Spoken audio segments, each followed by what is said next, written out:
myself as the people who moved the most.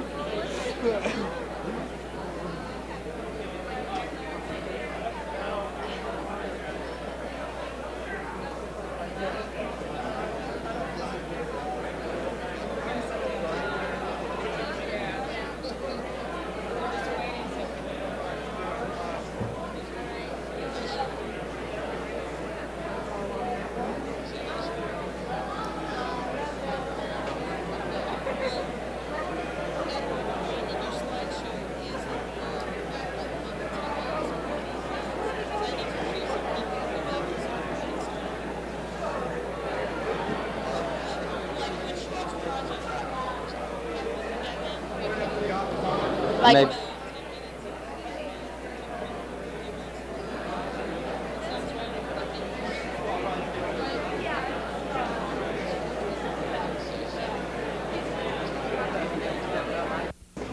Hello. Welcome to, I suppose, another in this series of intersections. The undergraduates here, I think, have a pretty good line on what's current, clearly, from tonight's guest spot. I've just met Anton, although I've got a pile of Cinefex magazines which feature his work. And I expect the fascination that I've got with the work of people like Anton, and certainly he's at the very pinnacle of all of that, is their ability to take an imaginary space, an imaginary world, and populate it completely, all the way from buildings, city skylines, down to the artifacts that people use. It's a totally imagined and totally realized world that he's fortunate enough to occupy. And I'm always curious about how one gets into this, and I'm sure Anton will tell you a bit about it, but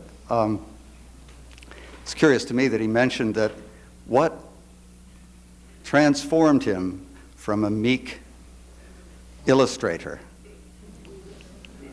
into a fabricator of Batmobiles and exploding chemical factories was a glimpse of 2001 while he was still a student at the Royal College of Art, where he was studying illustration. And he decided at that moment that he wanted to be sitting in the chair that he's sitting in now as the creator of all of these fantastic worlds. And on the path there, he went through an apprenticeship in special effects and working on Alien, working with great directors. And I suppose he's now about to step into a directorial chair himself. So I give you this sort of SCI-Arc student clone.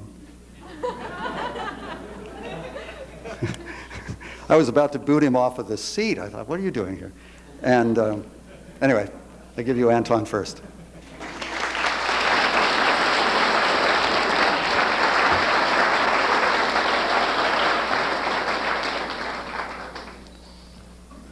Can you hear me? Yeah. Do you know Bernard Tschumi is a great... I have a very old friend called Bernard Tschumi. Do you know him? Hands up? Yeah. I met him when I was at college, Royal College. We were on a symposium in Berlin, and he's the only one I can remember. And I saw him... I've been making a film in New York until 6 o'clock on last Saturday morning.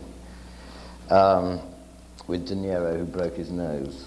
And so I'm just going to chat to you because I haven't a prepared lecture because I've been hard at work.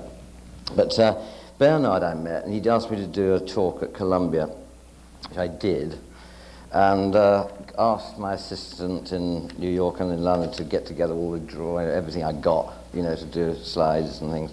And actually, well, I'm just going to show you drawings, my drawings, in fact, because I think really you don't really want to see a slideshow of films. But it's also the broad stroke on, you know, anyway, what I did realize when I'd asked him to do it was that I've been a very prolific drawer over the years. which is how I got into it, I guess. I was always the best in my class at school, sort of thing. You know, I could draw better than anybody else.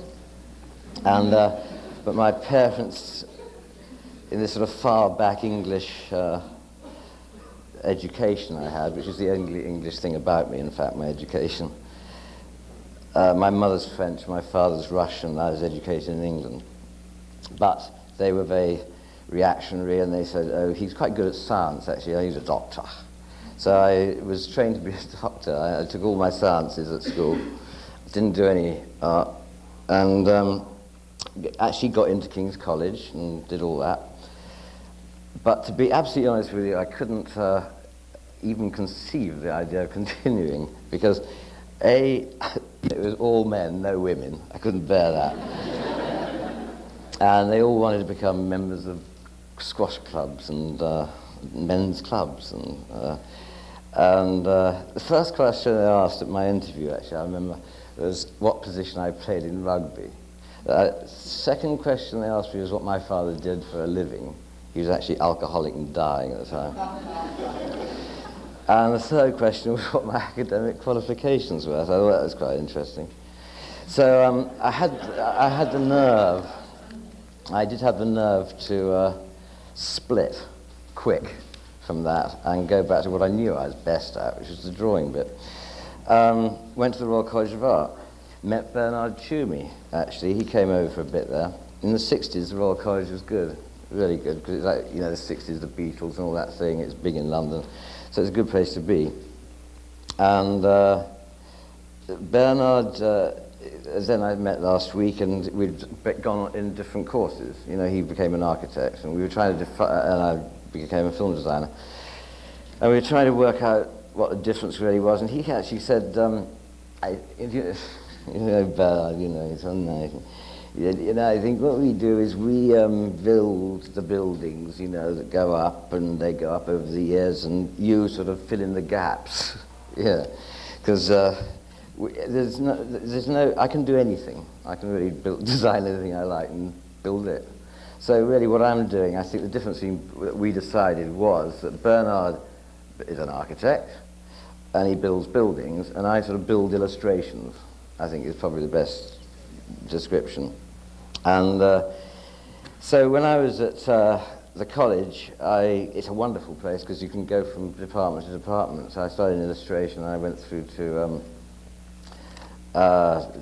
architecture, and then decided, then I saw 2001. Yeah, I saw 2001. That's the job, I want that job. I also saw 8½, and I saw things like that, and realized that if it's pure visual. I mean, what I really wanted to know when I saw 2001 was how much dialogue there would be in this movie. It's about 4.5 pages. The average script is about 120 pages. You know, about 4.5 pages. I actually subsequently got to work with to do a film with Stanley, and I asked him, and he said 3. So that meant that you could tell this enormous story. I mean, it's fantastic, you know, with all sorts of, take people I mean, anywhere you want. And, I mean, I don't know how many of you know, but the Dawn of Man sequence in the beginning of 2001, which I love, you know, the planets and the ape and the obelisk, the first time you see the obelisk, on this planet, you know, which is not quite anything, it was all done on a stage, you know, in a studio. That whole sequence of incredible planets and sunrises and things, all done on a soundstage at Pinewood. And that was I thought that was like heightened reality, you know, that's what, it's not quite real, but it's real enough. But it suggests loads. He's so, Stanley is, by the way, the most daring in our craft of filmmaking. He's incredibly daring. What Stanley's got is guts. He really does. Has the complete courage of it, and he'll turn things inside out, upside down, throw it all up in the air. You disappear with him for 2.5 years into this black hole of high thought and creativity, become antimatter for a little while, and then come out with usually something worth talking about. And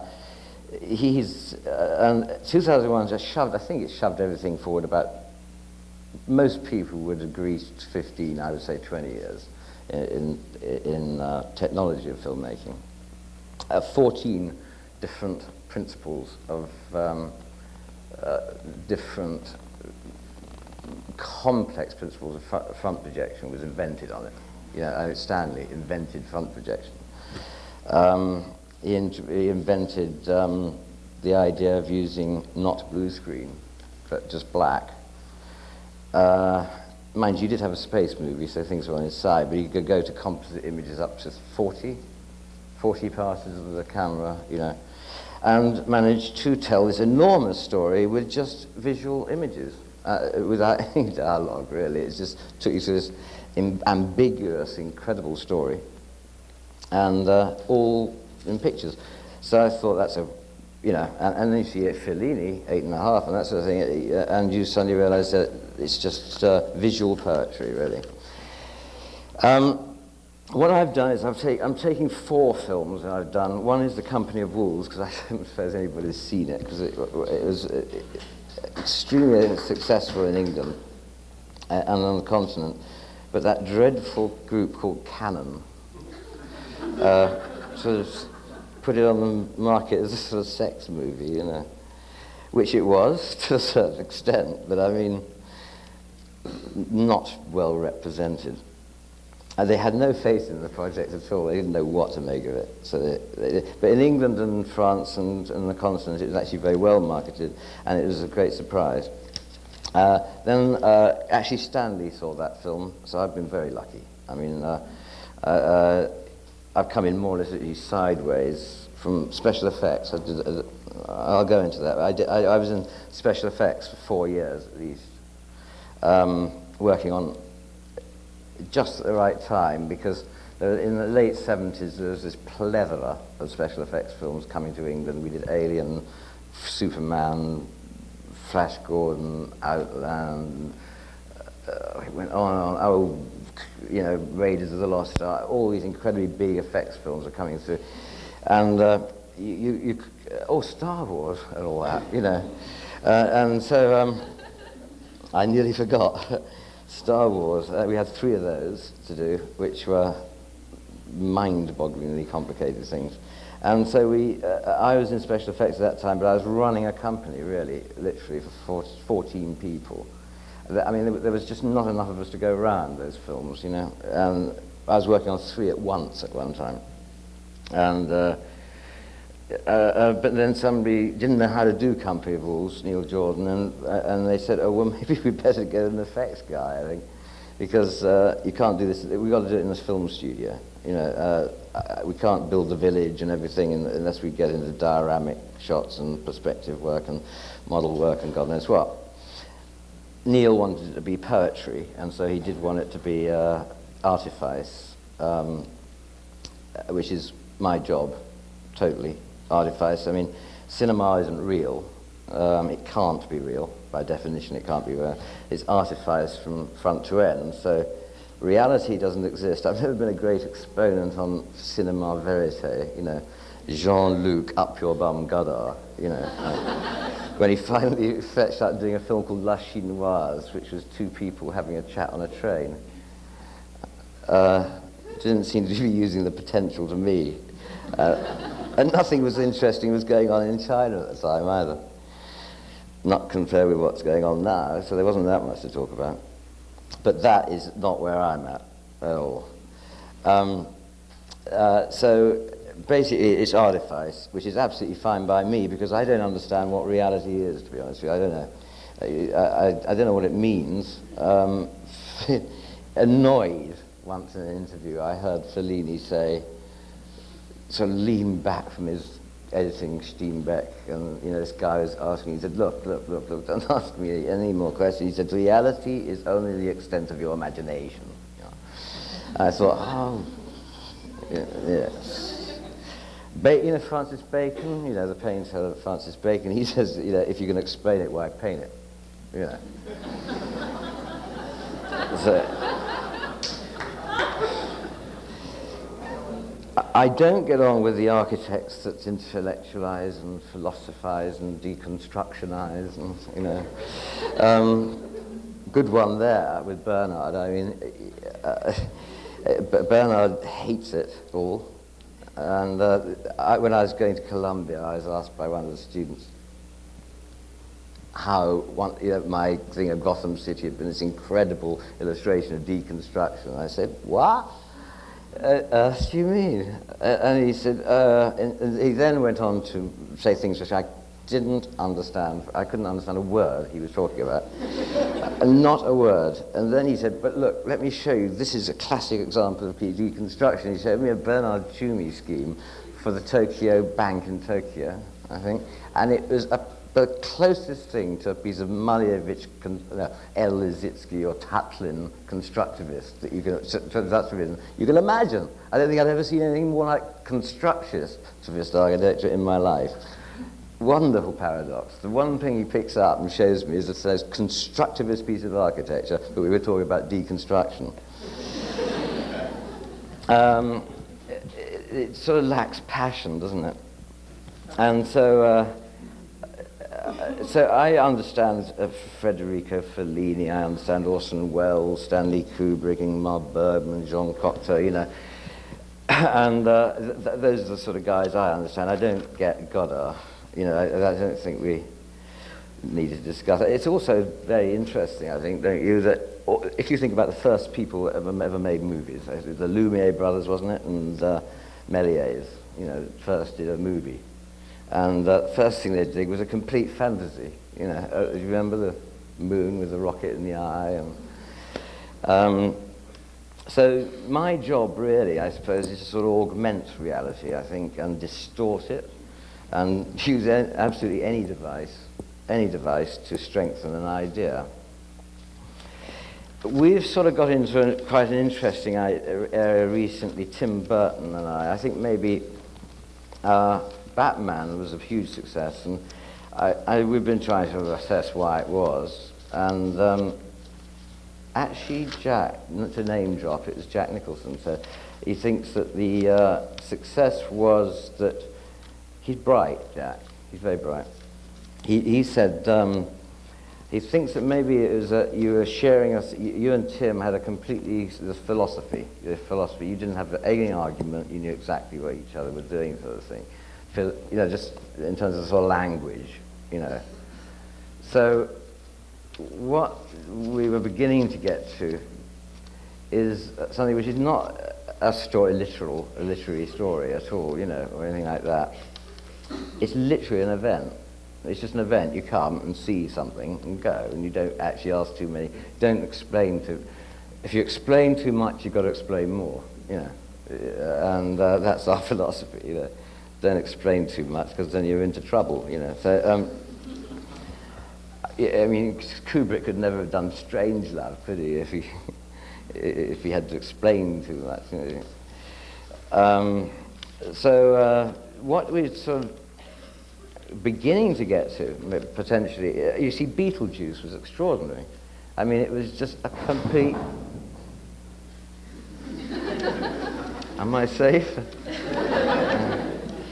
Beetlejuice was extraordinary because it was a complete... what it was, this is what Jack was saying. He said he had the same vocabulary, same grammar, same thing, and the same philosophy was just going on. We naturally have the same philosophy.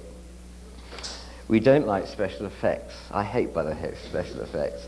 I find they're so difficult to control. If there's any possible way of doing it without special effects, do it. They're just, if it's the only other way, then use them. We did Full Metal Jacket without any, which I think helped a lot.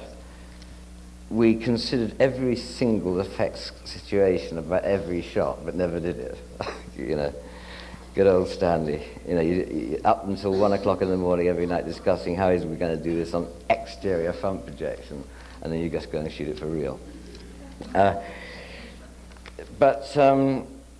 What we got to, what I think we got to is the sort of where cinema is just an event. You just sort of come along and sort of see what happens, you know, and not take it too literally at all.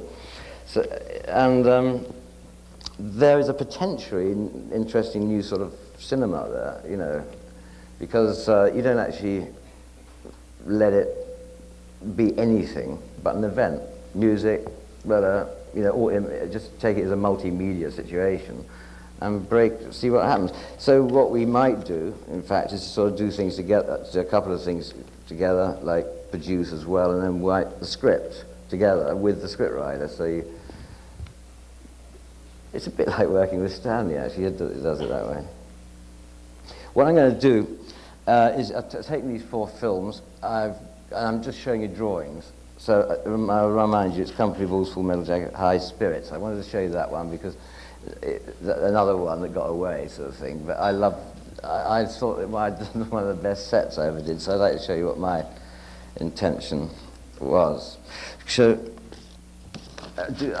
I don't know what to do about questions. I don't know whether I should suggest any questions you want to ask me. Been around a bit, so see what I can do. By the way, a lot of people are in my position. I'm very lucky. I have been incredibly lucky, so sort of not worked my way up, sort of thing. Just went straight in there and did it. So, do you think we should? Yeah. This logo, by the way, has been one of the best successful things I ever designed. I'm well in with John Peters of Columbia at the moment because of that. And I don't know why it's so. Is it the double entendre? Is it because of the double take? I'm not sure. Company of Wolves. The problem with the Company of Wolves was we were to do it in a studio, in pure artifice. I mean, the idea of it was to, it's a Victoria, it'd be good to get a few more lights out, wouldn't it? Can we get all the lights out? Is it possible? Could it be? The problem I had was that we were going to do it on sound stages because you had to control a lot of special effects, and we had to make this wonderland, and we had to be able to light. A lot of it was nighttime. We had to shoot. So if you're not on a stage, you got to shoot it at nighttime, which is a nuisance. So we did that. But my problem was we had a complete village and a forest. You know, it was a relatively low budget movie. It was something like $6 million, compared with Batman, for instance, 45 million. Yeah. So, what I was trying to do is, if you imagine that, can I just ask people to put out their hands who's seen this film? Because I haven't a clue whether, how many people might see. There's quite a few. It was a dream of a child who had been told stories by cautionary fairy stories, Gothic fairy stories, by her grandmother, and she's a pubescent girl who's just coming into puberty, and it's a sort of sexual dream around the fairy stories that she was told, which are scary. And so it's sort of a Gothic fairy story. And I had designed a village that could fit in the studio. It's complete. But having to scale it down, my danger was getting into, this is set in this sort of rather frightening forest, you know. Trying to find an architecture that, scaling it down, so but not ending up like Disney, you know. So I sort of trying to look for different shapes and things. So I looked at Bruegel, actually, and I noticed that, you know, those huge deep pitch roofs and everything, and that sort of thing, give it a heaviness, because you get this long diagonal across the frame. So you actually add to the graphic, if you like, of the whole frame. So they weren't just little twitten houses, but they were, there's a church up on the hill that's going to be dioramic. These are all the drawings that I did to try and get a feel for the thing, but they were actually fairly literally done in the end.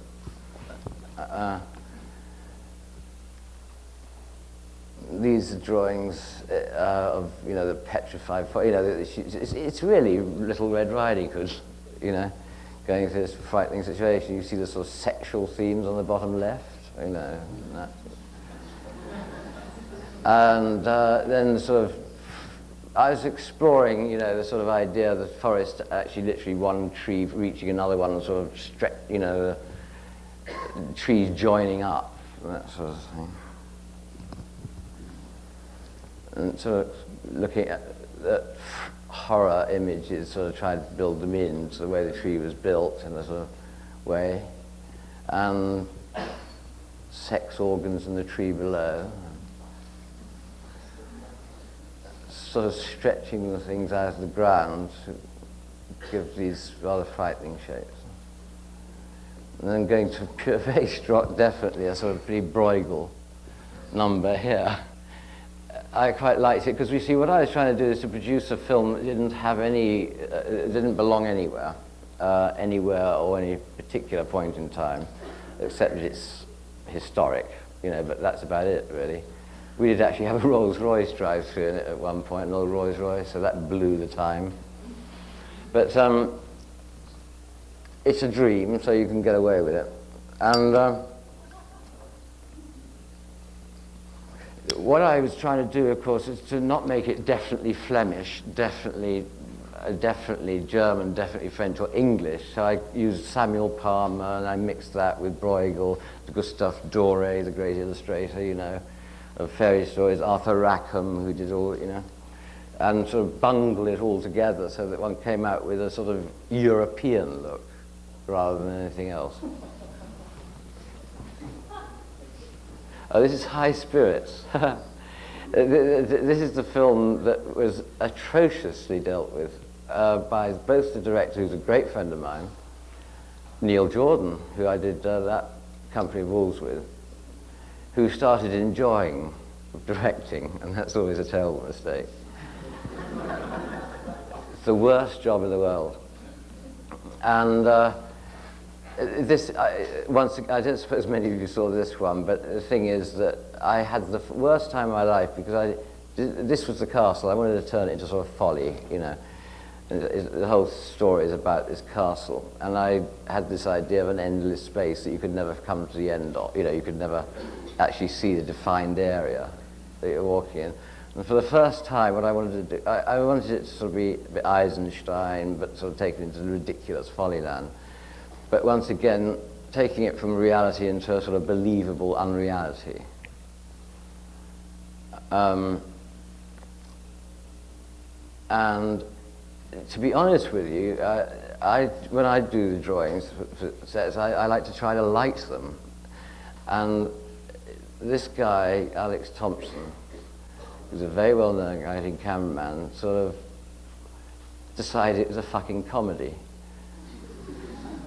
And he saw all these pictures, and then he started putting green lights up and shit. And I actually stood up in Russia. It's the only time I've ever done it. I'm not that usually, honestly. I'm more reasonable. But I did stand up in Russia and say, Alex, why don't you just take a fucking sledgehammer to the set?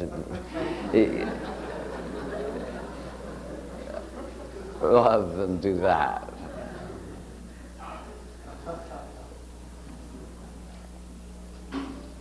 I then actually got to the point where I threatened Neil that I would leave unless he fired the lighting cameraman.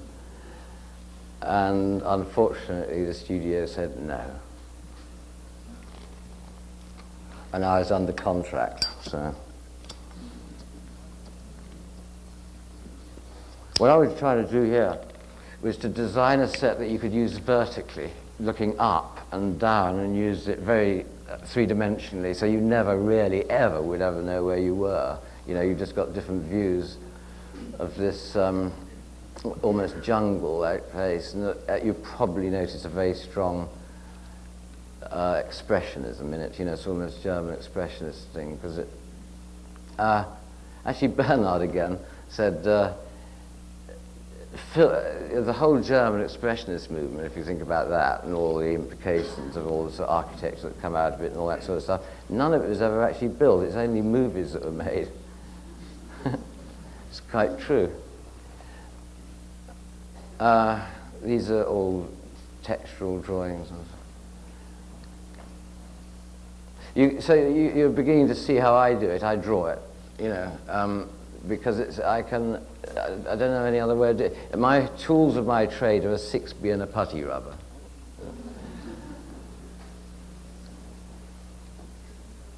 But then The thing then moves on to off my desk, and then you have to control a lot of draftsmen who, if you've got a group around you who are very artistic in the film industry, some of them, and they all do it with pencils. You know, all the drafting's done with pencils, so it's very malleable and you can change everything all the time, and it's quite a different kind of working drawing. I don't have, you would probably be interested to see some. I haven't got any here, but you'll see the difference between architectural working drawings and film design. Much, much looser with film design, so you can constantly play with it, you know, right through to the end. You don't have to hand it on to the structural engineers and the planning department, which is something I couldn't stand. This was a very early drawing, a sort of fanciful sort of fairyland sort of castle. This is Plunkett's office, the guy. That was my ghost making machine. If you rode the bicycle at the bottom and it all happened.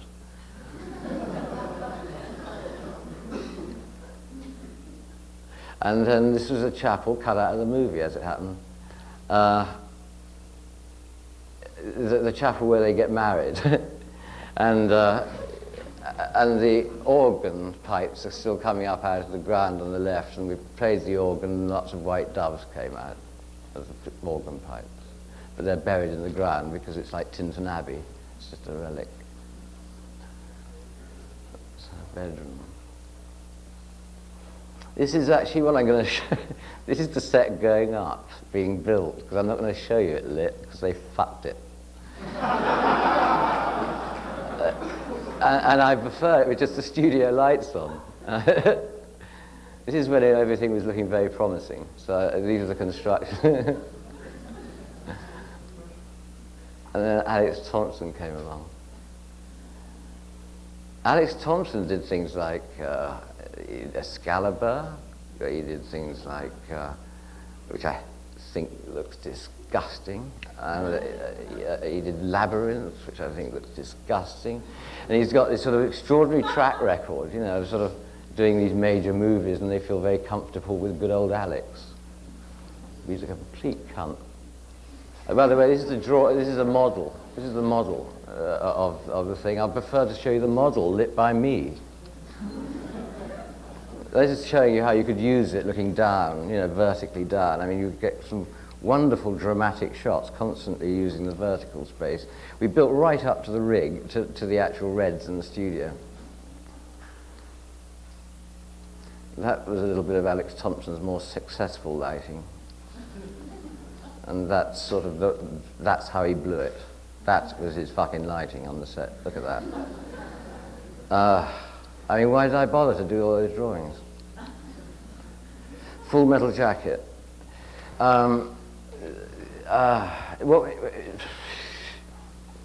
This is I'm going to have to praise you this one because it's 2.5 years with Stanley.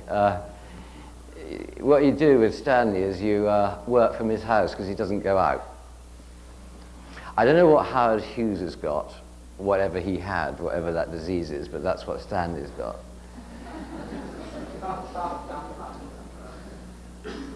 He just walks around with combat jackets on, with sort of pens and notebooks in his pockets, and he's never done his hair.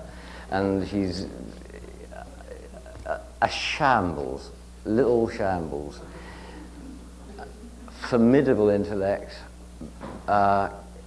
I've never met anybody as cruel. I've never seen anybody be more cruel as Stanley, and I've never seen anybody disappear for a week when his dog dies.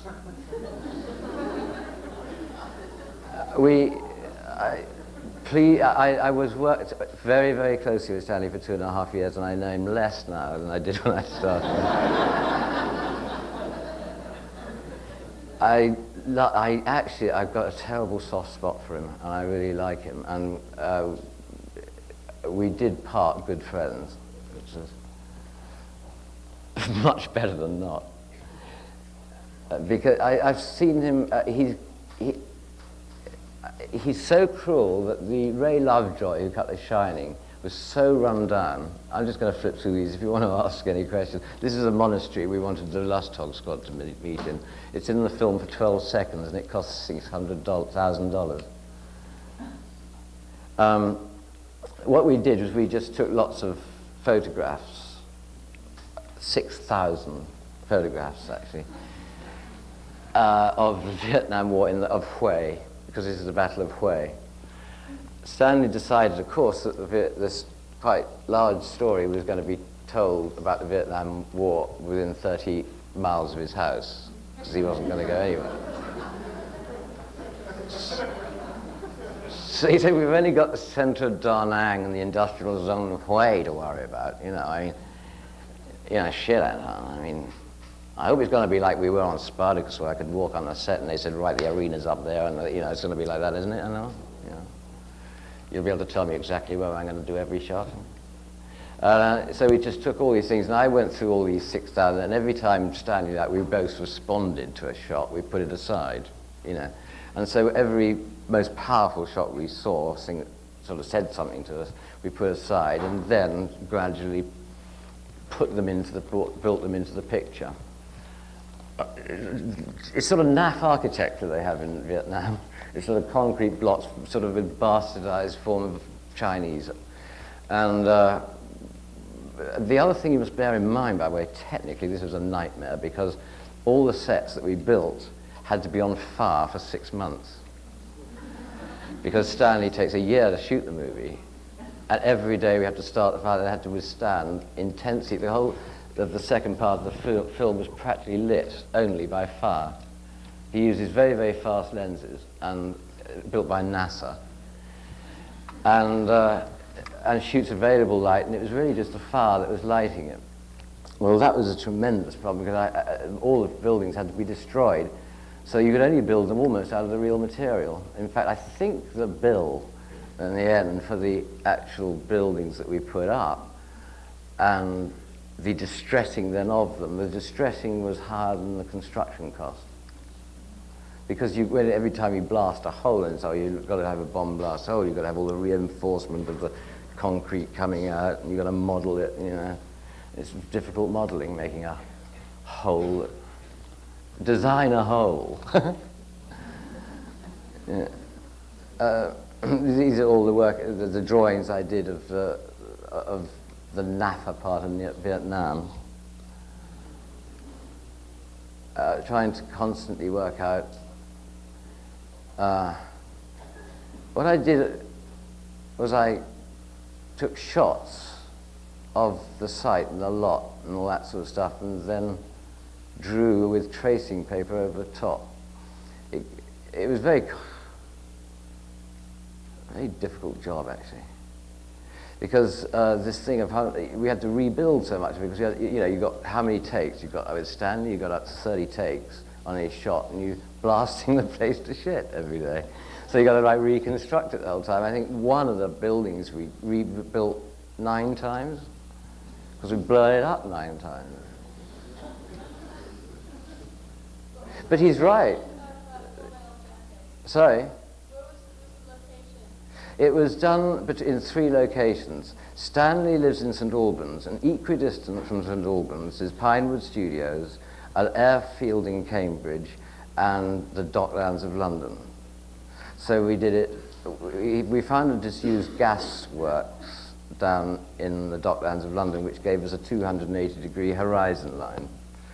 We then blew it up, and then started to reconstruct Vietnam there, the industrial zone of Hue. And we built the Da Nang base camp and all that up, and the whole of Paris Island, which is the first part of the movie.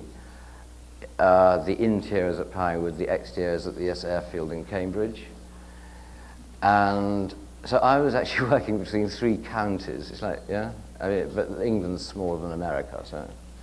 But I mean, I bought myself a very smart and expensive, beautiful car, so I could drive this 220 miles a day in comfort and enjoy it. Trying to link the 3 together. And one of the troubles with Stanley is that once he knows you and he likes you or whatever, he won't deal with anybody else or any of your staff. It's always you. He'll only want me there. He'll just want you at his house because he doesn't. He's the shyest man in the world. I never met a shy guy. This was a great story, this set. This was a Da Nang base camp, which is actually a very big set. We had to concrete out this whole deal here. Then this is about 1,200 foot from the back of this camp to the gateway up there. And so it's such a big set that we had said, look, what we better do, this is Stanley and my idea anyway, what we'll do is we'll build a model, we'll just get card and model, that sort of thing, this sort of stuff, get a television camera on roller skates, so we got it sort of down to there, turn the roller skates upside down so we get it even lower, and then sort of move it around and let's get the shots that we need, and then we can start designing into that. So we did that. We put card out and we just sort of flagged off. So we only had to build the amount of set that we'd actually see, So we went through this exercise, and it took us a long time to work it out. And then we built a model of it in great detail and all that. And then we built the thing. And it took the whole of a summer to build it. And Stanley, by the way, comes down to the set late, always. I mean, it's well on by the time he goes out of his house.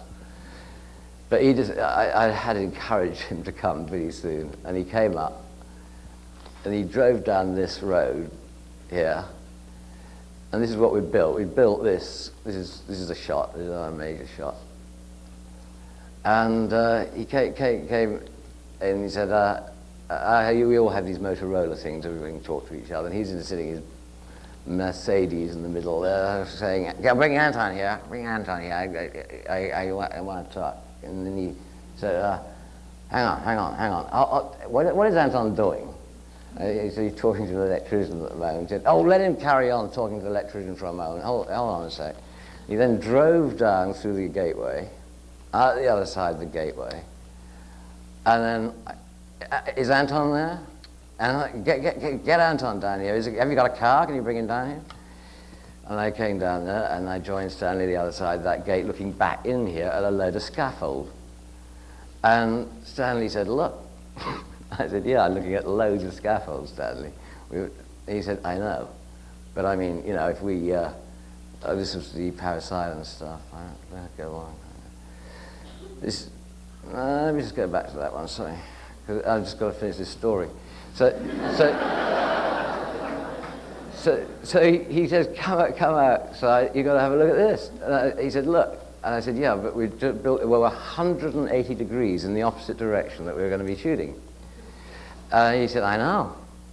But look, I mean, you've got that gateway in the foreground now, and the helicopters are coming in from behind it and land in the camp, and I'm looking with this in the foreground and the camp in the background. And I said, yeah.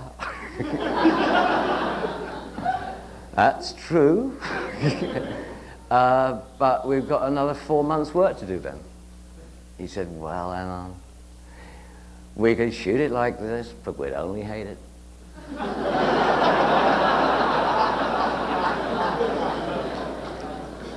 This is a classic Kubrick set, absolutely classic. He loves this sort of set, which is just absolutely sort of straight down, something you can just graphically measure up and then play a dramatic sequence in it. Because he loves the sort of idea of the people just concentrating on the people at a certain point. And a stark contrast to this, because I mean, that's Paris Island. You see, the basis of the story is very simple. That it's two halves, isn't it, the film, very much, and has somewhat been criticized for that. But it's the most daring thing to do a film in two halves, which is once again Stanley's extraordinary genius. It's like Hitchcock's extraordinary genius when he kills off his leading lady in the first 40 minutes of Psycho.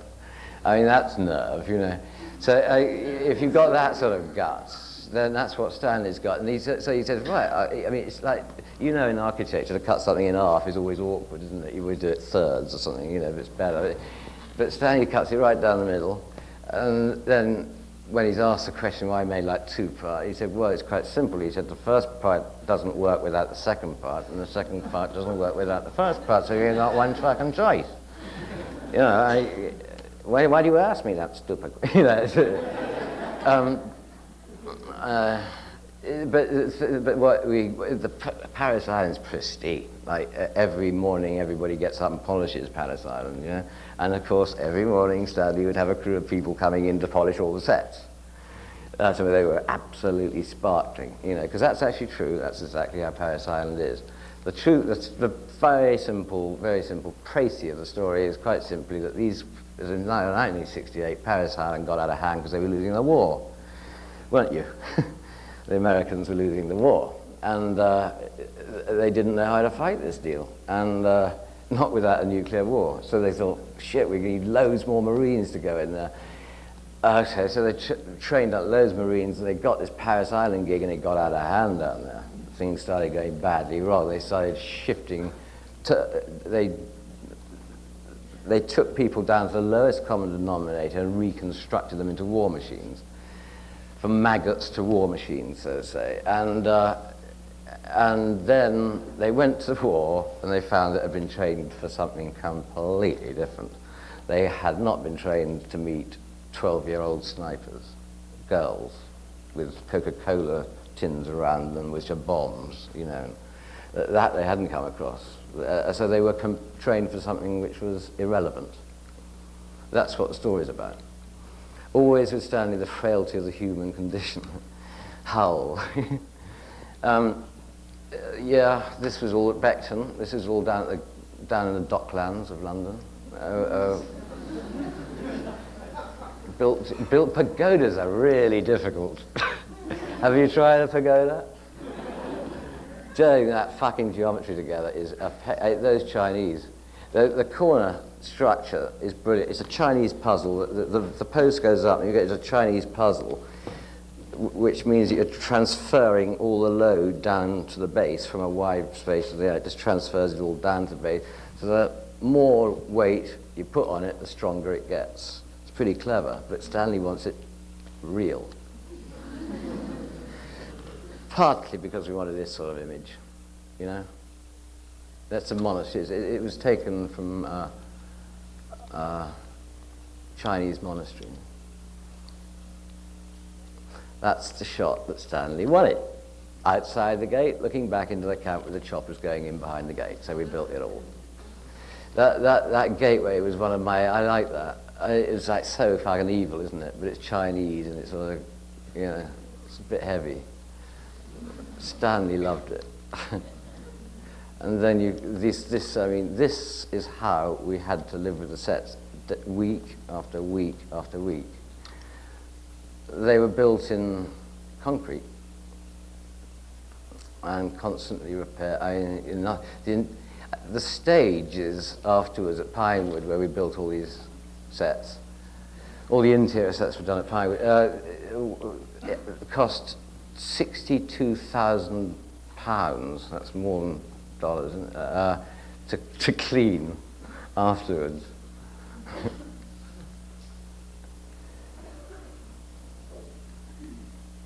It might be the end of that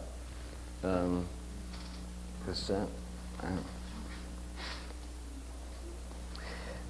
We've got Batman.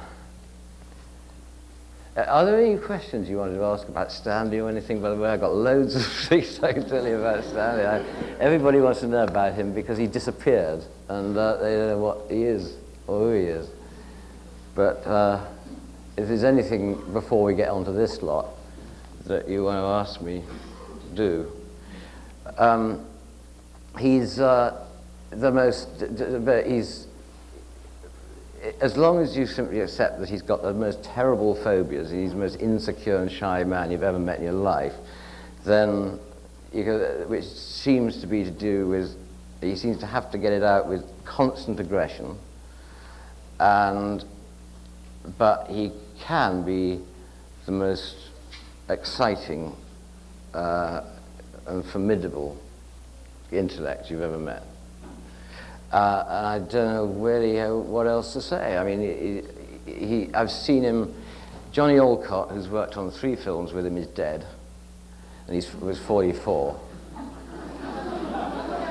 Ray Lovejoy, who I worked on Batman here, actually, was the editor of Shining and most of Stanley's films, actually, 2001. He was cut, I think I was about to tell you when I was rambling on earlier, about Ray Lovejoy. This is how cruel Stanley can be. He was so run down, he'd been working nights, days. By the way, I was on Full Metal Jacket for 2.5 years, 7 days a week. Because if you go, he freaks out, and he'll cause havoc. Yeah, and you'll... Not enough.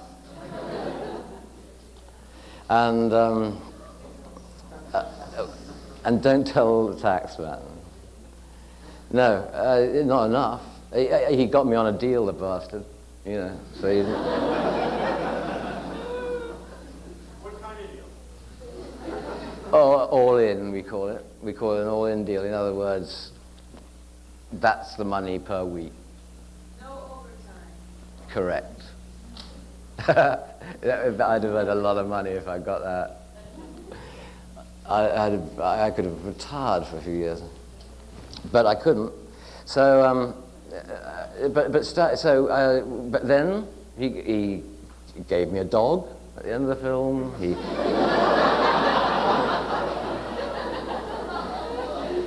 He wouldn't let you. He will let if he get. He fired. There were 3 of us that survived the movie. He fired everybody else at some point. 3 of us: Dougie Milson, camera operator, myself, and Johnny Evans, special effects guy who did Batman with me.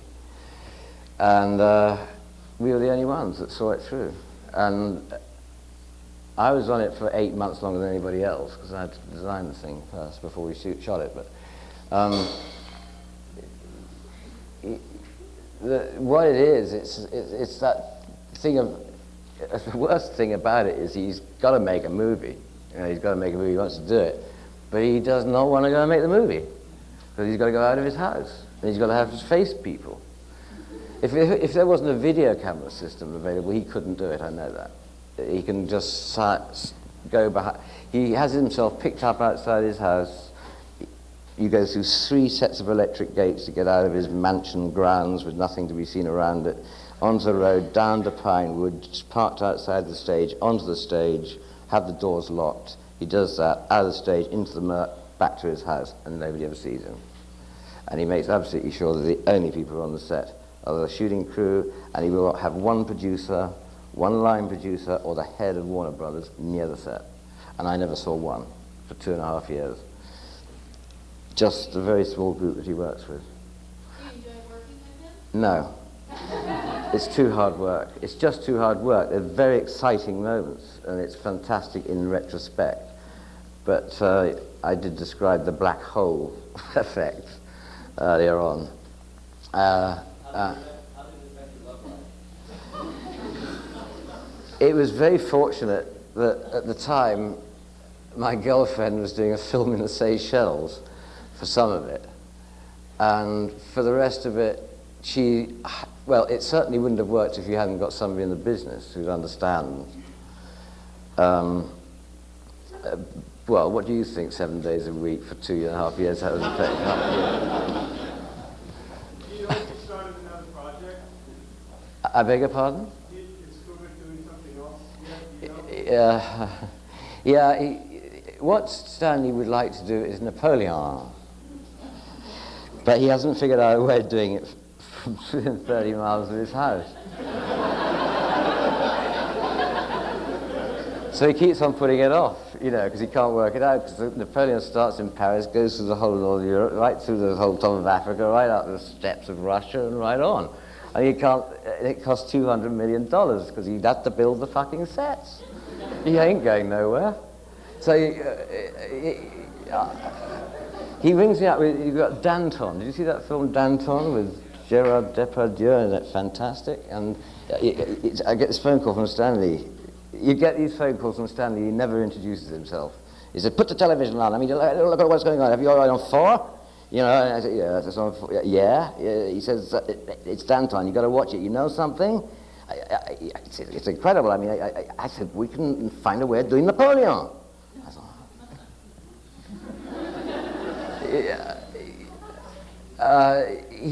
when he asked me to do Full Metal Jacket, he rang me on Christmas Day. He rings me up on Christmas Day, and he doesn't introduce himself. I don't know who's on the phone. I'm down at my mother's house in the country, and he's found me somewhere on Christmas Day, and he's looking at Company of Wolves, and he doesn't say. I pick up the phone. What am I looking at here? I'm looking at a model shot, or am I looking at a... I said, sorry, who is that? He said, it's Kubrick, it's Stanley Kubrick. Fuck me. He said, I said, what is the shot? What are we looking at? He said, look, Company of Wolves. I said, right, Company of Wolves. What shot? Yeah. No introduction, it's just straight in there, He said, well, I think it's extraordinary. I don't know, we better figure this one out. Can you come up and see me? I've got a movie I want you to do anyway. So we could talk about it then. So I go out to his... I go through these 3 sets of electric gates, and then I'm picked up by a Mercedes G-Wagon, which is armour-plated, and taken up to his house. And there he meets me, and we go and sit in a small kitchen in this mansion, this huge mansion. And he says, Samuel Palmer, Gustav Doré, Arthur Rackham, Bruegel. I'd never spoke to him. He'd sussed the whole fucking deal. He knew exactly what I was doing. He knew exactly every influence. Quite weird. I mean, Samuel Palmer, he's hardly known. I just happened to pick up on a couple of barns he did. This, Batman, I haven't done Ray Lovejoy's finger, I'm sorry. So Ray Lovejoy, he's doing The Shining. This is how cruel Stanley can be. He cuts his finger. He's so run down, because he's been working for 18 months or something like that, that almost immediately goes to the most incredible infestation. And he's asked to go into the hospital because they're severely thinking of having his arm cut off. That's how terribly badly run down Ray Lovejoy is. He's that ill. That just from a cut, he's that bad. And they're trying to work out whether it's going to be gangrenous or goodness knows what, and Stanley is on the phone every day saying, is he going to be in tomorrow? The doctors already say they were trying to save the guy's arm.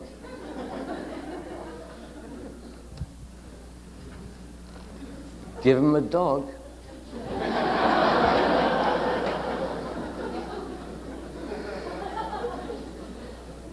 This was sort of the idea of Gotham City was to sort of take the generic New York elements, really, and then play around with that, and then imagine what it was done. It might have turned out like, had there been no planning permission, or that it was run by corruption and Donald Trump, or something, Just do anything goes. And then obviously we were trying to go for the sort of, I was trying to look for shapes and images that felt right, tonally, with the fact that it's a heavy, dark, brooding atmosphere to Batman. And it's a comic strip, don't forget.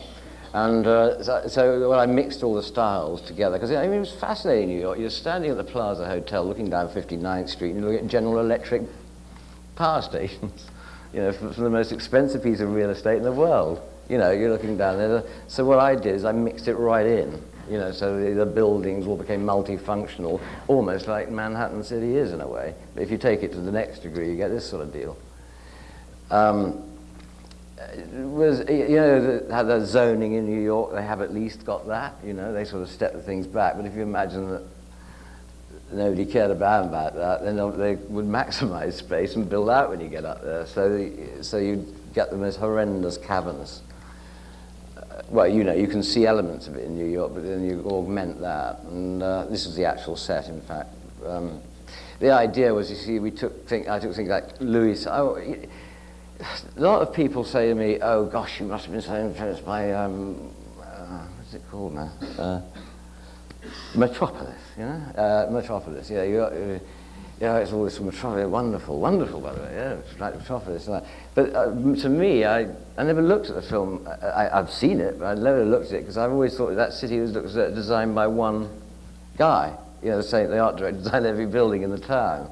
But cities are designed by thousands of architects over hundreds of years. So, like, I had a Louis Sullivan building wrapped up by something that looks as though it came out of the Paris Pavilion, you know, and different styles, always trying to find you know, they built another building on top of another building, so you've got the footings of the building that are above that, and once again, if you explain too much, you've got to explain more. But I was looking for all the different styles that I just thought felt right, like Brutalism, Sant'Elia looked good to me, and the Futurists, and Shin Takamatsu's work. I'm sure. He's sort of got this brutalist sort of locomotive architecture. And you suddenly read it and you find it's a dentist. You know, you see this. I'm not kidding. That Flugelheim museum design, you know, sort of joke on the Guggenheim. It was taking a rip-off straight from Shin Takamatsu for that, and I then found it was a dentist. So he's nuts. But I mean, if it's sort of brutalist stuff, it's really not the sort of building you want to know about, but unless it was built in Gotham City. This is our town planning office. You see the windows behind the structure there? That was we had written on the windows, Gotham City Town Planning Department. That was it. You see, that's a dentist. That's Shin Takamatsu's dentistry, but built 5 times the size of Shin Takamatsu. We built out of 50 foot on the lot, and then the rest we had to obviously do with miniatures. We were talking about a 1,000-foot high city, and what I did was I took Gotham Square and aimed a 25 lens all around it and made sure we were covered by shooting normal photography unless we went wide or looking up, and then you're into model work. But we could keep on a 1:8:5 ratio lens, which is how we shoot these days, the ratio of the frame, and on a 25, which is average wide.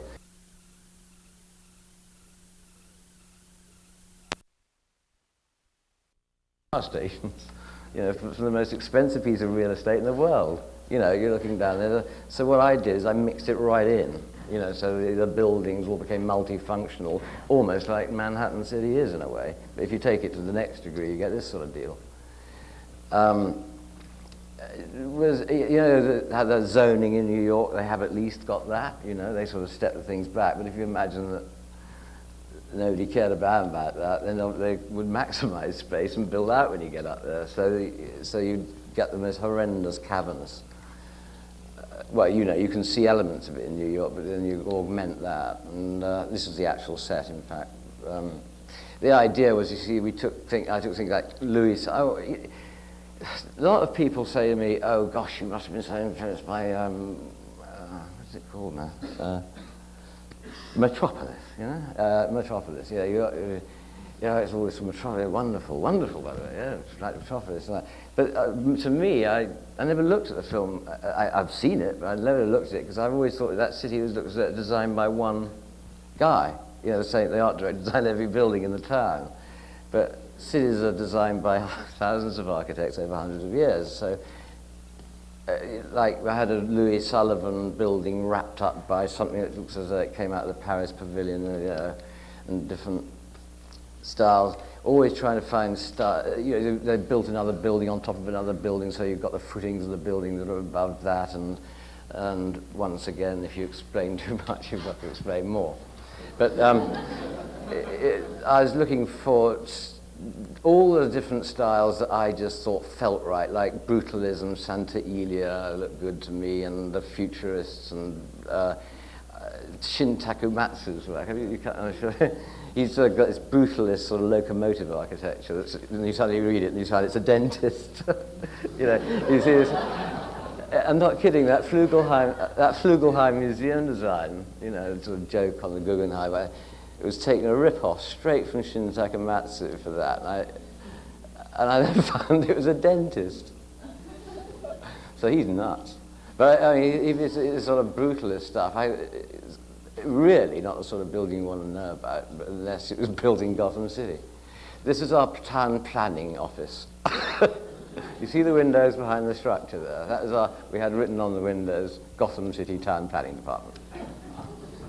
That was it. You see, that's the dentist. That's Shin Takamatsu's dentistry, but built 5 times the size of Shin Takamatsu. We built out to 50 foot on the lot, and then the rest we had to obviously do with miniatures.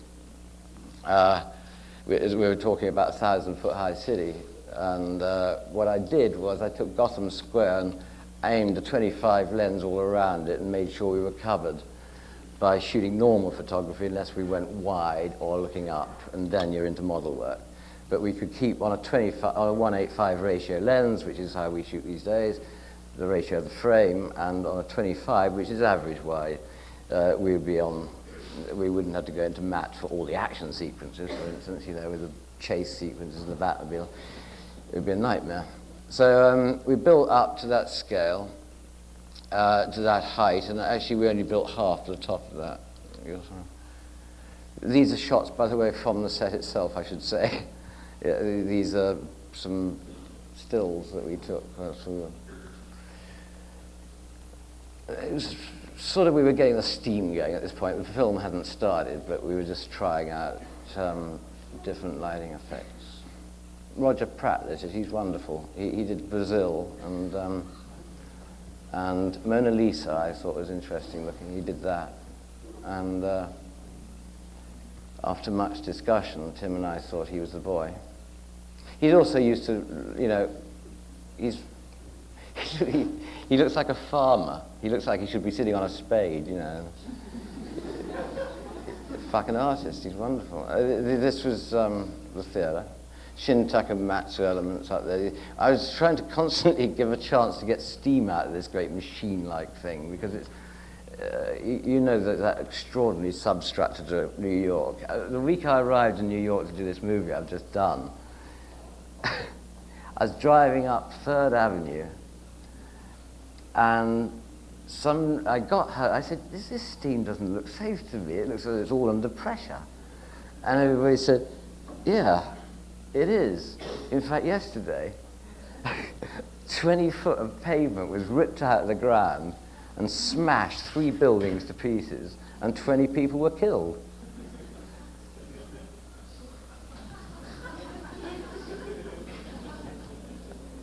What shit?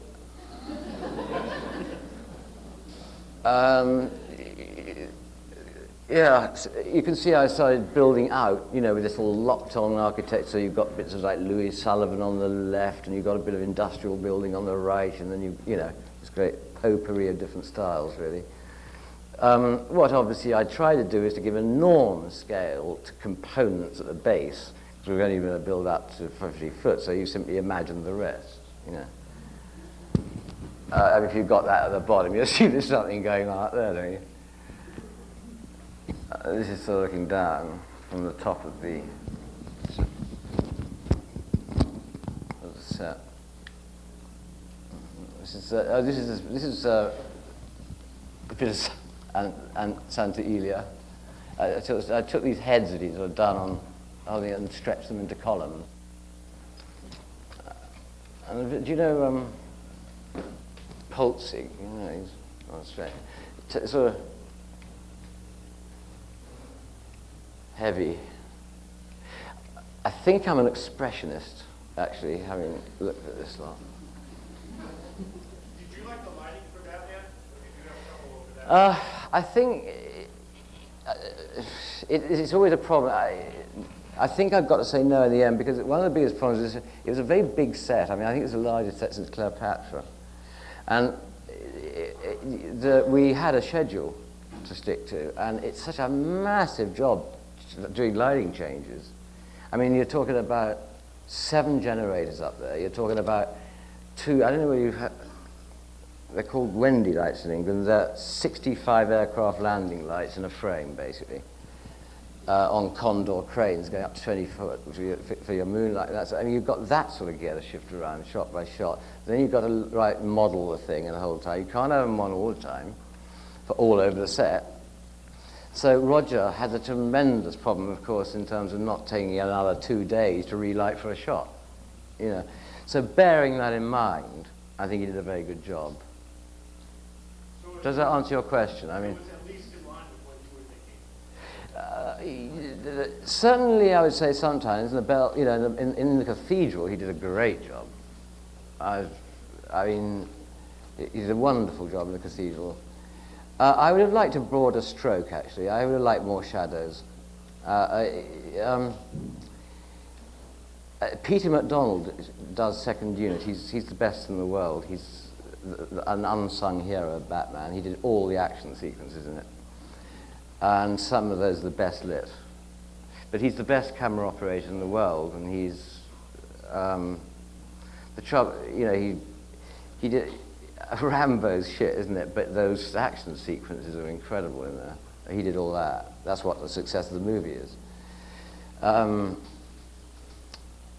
And he went up, and he's brilliant, and he got what I was on about.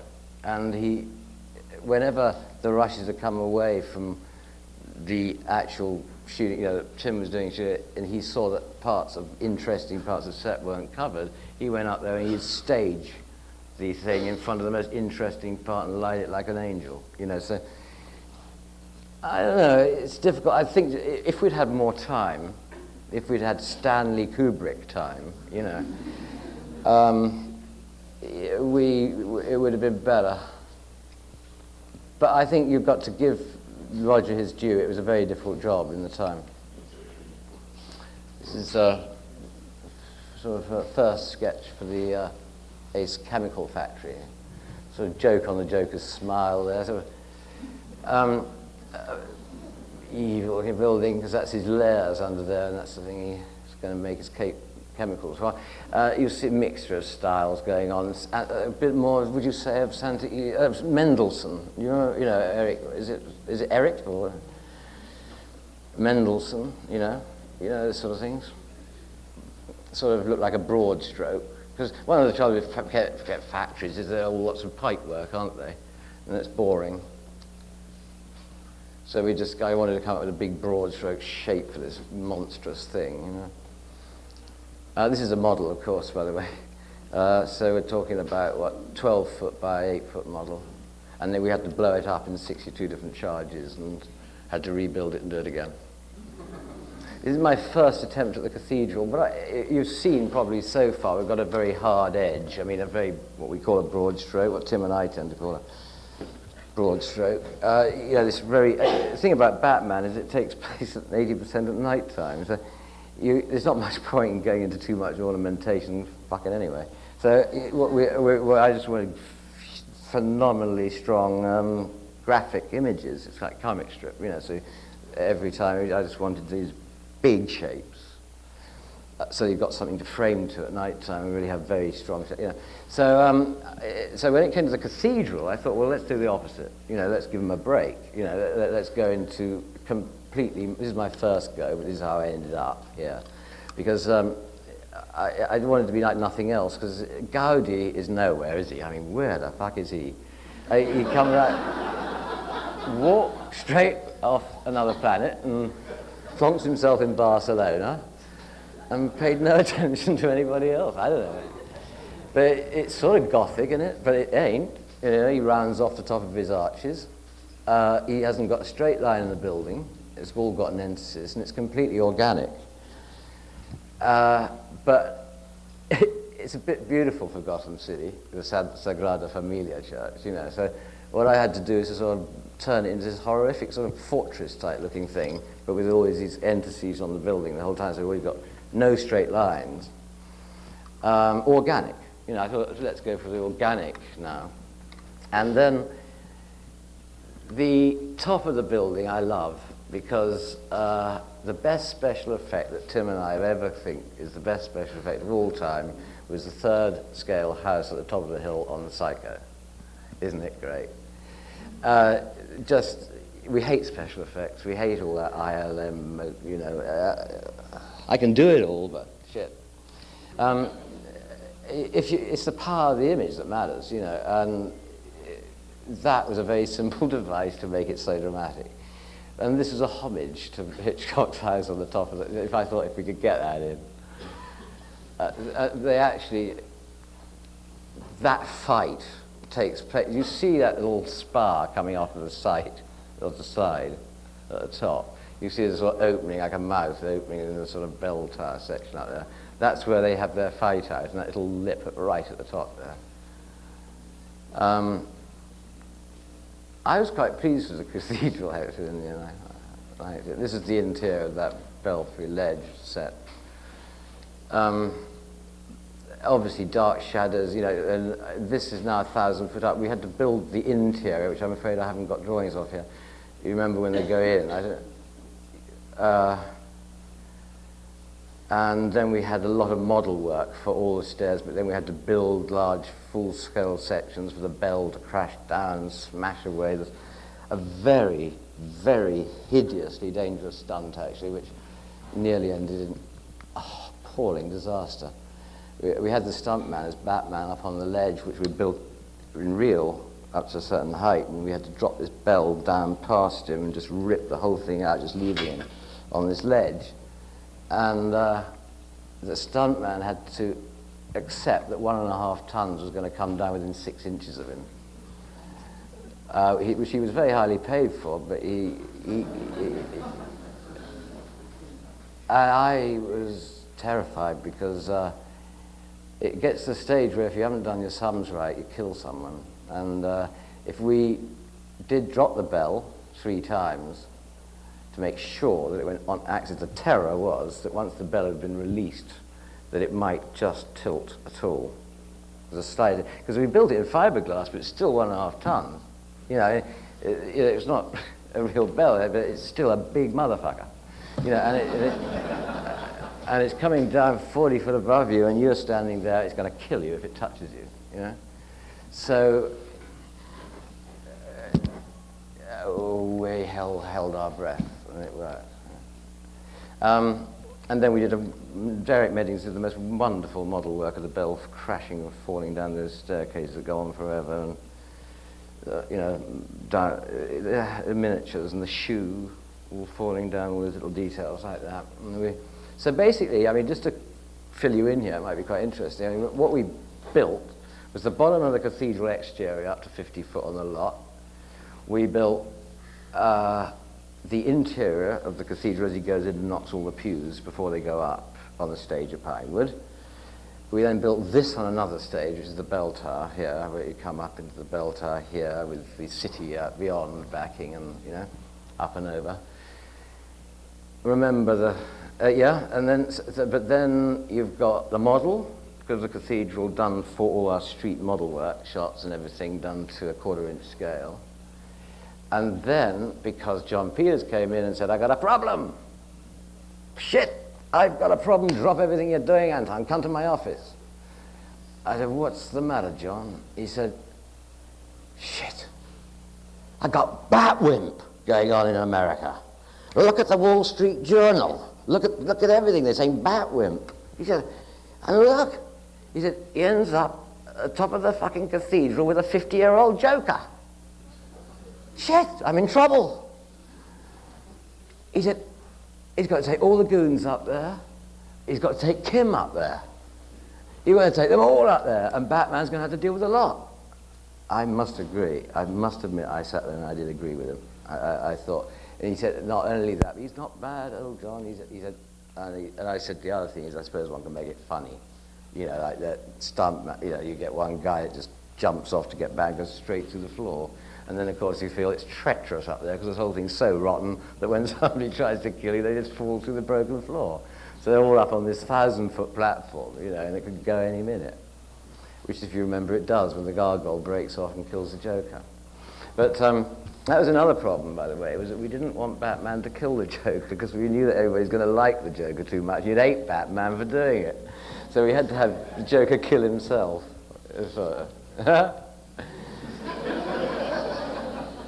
That's all to do with good old Jack, you see, because Jack is Jack and Jack is the Joker. And we needed Jack to be the Joker because he is the Joker. And but everybody loves Jack, so you couldn't kill him. You couldn't have Batman kill him. You don't want to kill Jack Nicholson, do you? And that's him. But with green hair, white face, and red lips. So you've got to have somebody pretty abstract in there.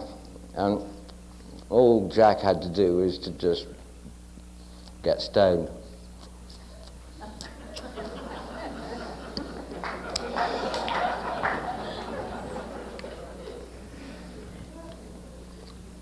He said that he's bright. He's really bright.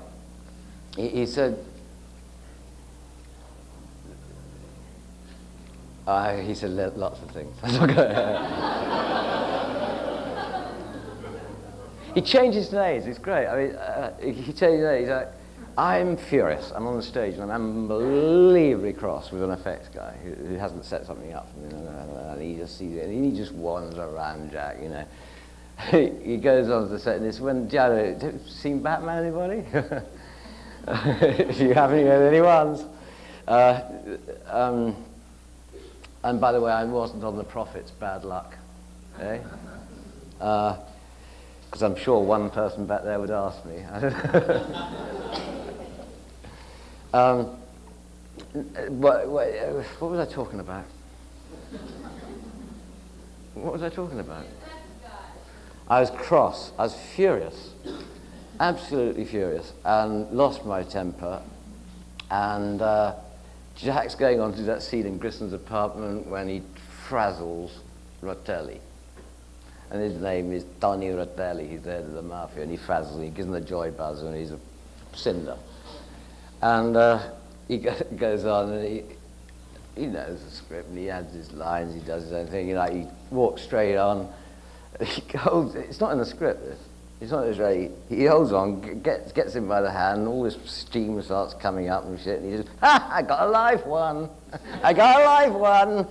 And then he's got this frazzle thing, and he changes the name, he says, Anton's got a little heart under the collar. And they left it in the movie. He's just weird, he just works like that. Now, this is my biggest problem. The Batcave. I hate caves. I absolutely loathe them. They're so boring. I mean, you just draw a cave, you know, you've got nothing to lock onto. I hate them. You've got no strength in the image, you know, awfully boring. And every time you draw a cave, you realise how boring it is. Gosh. Design a ruck. And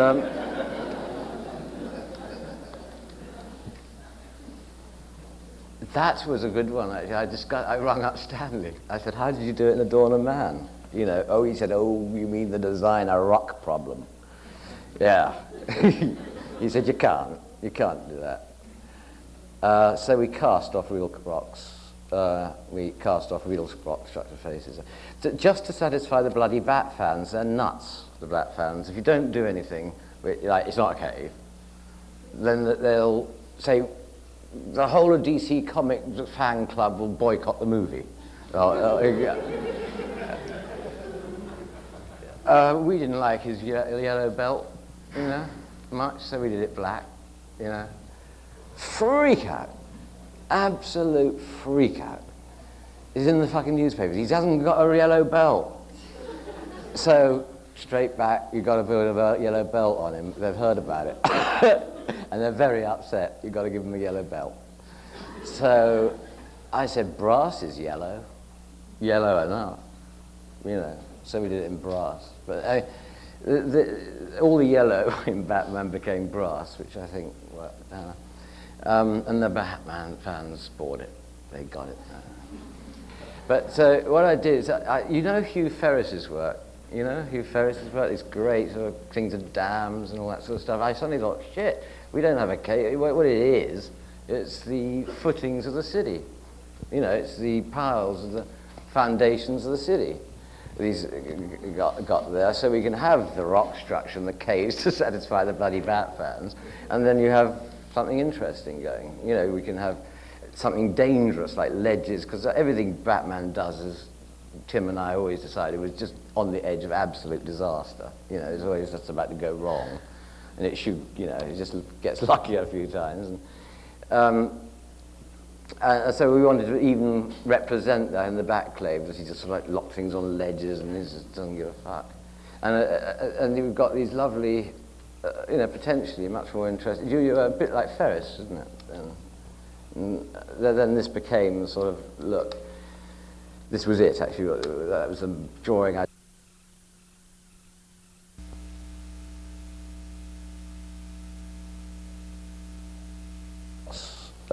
we cast off real rock structure faces.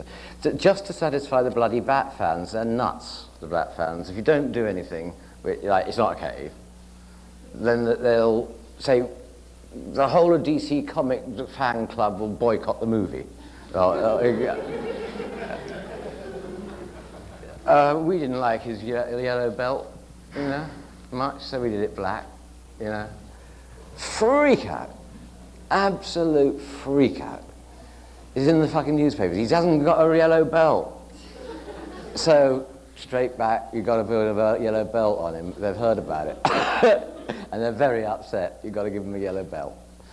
So, I said, brass is yellow. Yellow enough.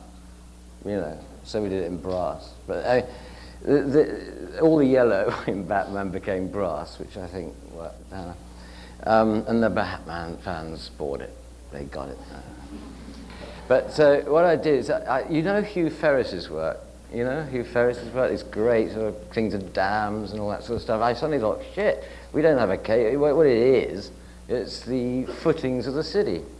It's the piles of the foundations of the city. These got there, so we can have the rock structure and the caves to satisfy the bloody Bat fans, and then you have something interesting going.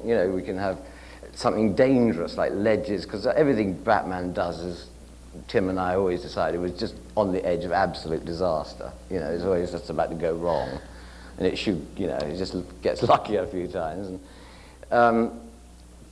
And so we wanted to even represent that in the Batcave, that he just sort of lock things on ledges and he just doesn't give a fuck. And you've got these lovely, potentially much more interesting. You're a bit like Ferris, isn't it? Then this became sort of, look, this was it actually. That was a drawing I did for the matte shot. So if you imagine we built the whole central section of that, and then we did a matte shot of all of the rest. What I wanted to happen, you see, was you're going at 200 miles an hour straight towards this cliff face, straight into a tunnel, come to the end, on this thing. And I just wanted Kim to get out of the car and just find that when he turns the lights on, she's on a fucking precipice, So, and sort of he doesn't bat a wink, oh, sorry, come over here. This was the interior of the Flugelheim Museum. It was a brownstone building at the back, and Otto Wagner in the middle, and Shin Takamatsu at this end.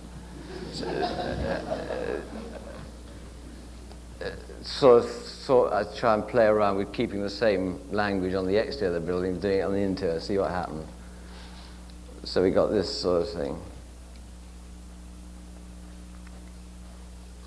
This is looking the other direction. You'll see it's a set drawing, in fact. But you can see the mix sort of coming in here. And what I was hoping might happen is you suddenly started getting something with its own identity out of the thing. That was Grissom's apartment, if you remember, with the big heads on its side. And this is the same set, looking at the other way. Do you remember Tamara Telempaka? I sort of thought that she was a very high society lady. Do you know about her? She's incredible. She was a very high society mural painter. She did things very beautiful, and she married an Italian count, and they lived in a massive palace in Italy in the end. But she did all the New York society faces, this sort of thing. And I took her work, which is very sort of right for the 40s-ish sort of stuff, and turned it into a mural. But she married this count or this prince, who lived in this palace, and what happened in that palace, they've done a play about in New York called Tamara at the moment. It is between Marat Sard and oh God, it was incredible. First go at Vicky's apartment, lofts. Once again, you know Hans Polzig's work? I just saw those windows of his. And oh, there you go. This is just for fun at the end. That's the bat wing developed from the bat symbol. And that's my new car. What I wanted to do with the car here is to I wanted. No, I wasn't very interested in looking at cars, you know, to try to come up with designing it, because what I thought was it's like an extension of his armour. It's an extension of him.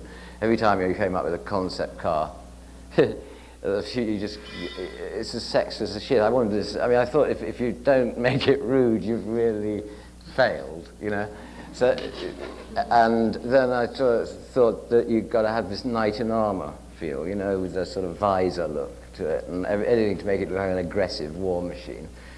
And paid very little attention to any design cars apart from looking at what has had them generally over the years, looking back to the sort of 40s, the 40s speed machines, the Utah salt flats, through to the muscle cars of the 60s, through to, and then putting a bloody great rocket engine down the middle. You know, it just, really, it's a war machine.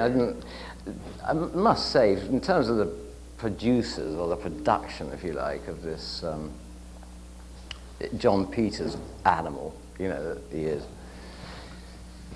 he blew out $6 million from General Motors. They wanted to do the car, and they came up with various designs. They said, we think we can improve on this design. And John just said, are you going to do that design or not?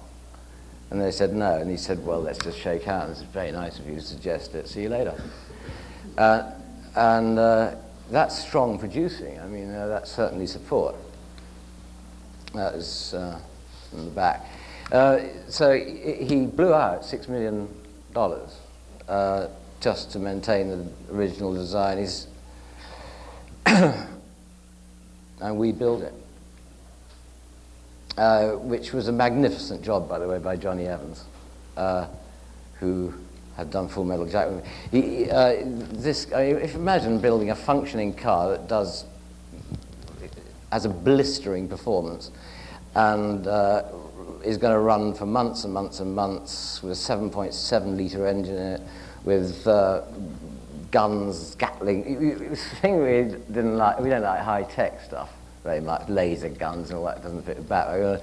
You know, all these sort of mechanical elements and all that sort of thing. So even when he comes out to zap something getting a laser gun, it's a dirty old Gatling gun, you know, who comes out. It's always trying never to position the thing in time, you know, whether it's the 40s or the now or whatever. But it worked magnificently. It never went wrong. We built two. One of them's under wraps at Pinewood, and the other one's in John Peters' garage in Hollywood. And that's it.